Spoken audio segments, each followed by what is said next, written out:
She was young, beautiful, and royal, but not by choice. Caroline Matilda became Queen of Denmark at just 15.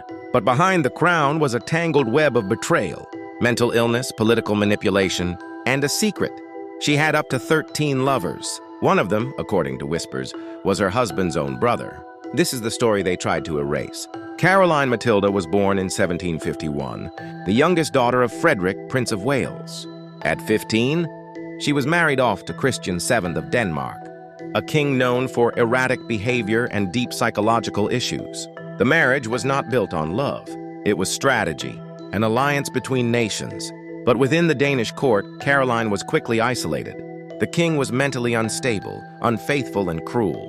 He partied, drank, and disappeared for days. She was left alone, a foreign girl in a hostile kingdom. And in that loneliness began the fall. Enter Johann Friedrich Struensee, a German physician brought in to care for the king. But he became much more than that. Brilliant, ambitious, and charismatic, Struensee quickly earned the king's trust, but he also captured the queen's heart. The affair was discreet at first. Late-night meetings, letters exchanged under candlelight. But in time, it became impossible to hide. Struensee began to issue royal decrees in the king's name. Behind closed doors, it was said he and Caroline were ruling the kingdom and sleeping together. The court was scandalized.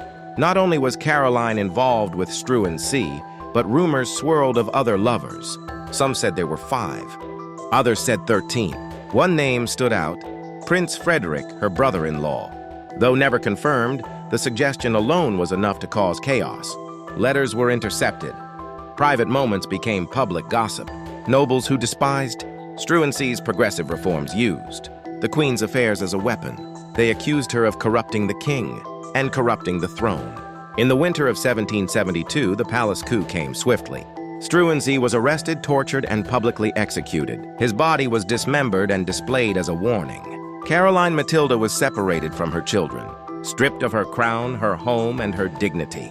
She was sent into exile in northern Germany, never to see Denmark or her children again. She died just 3 years later at the age of 23, alone, forgotten. Historians still debate what really happened. Was Caroline Matilda a manipulative seductress, or a pawn in a brutal political game? Was she reckless, or just human? A woman seeking love in a cold, calculated world.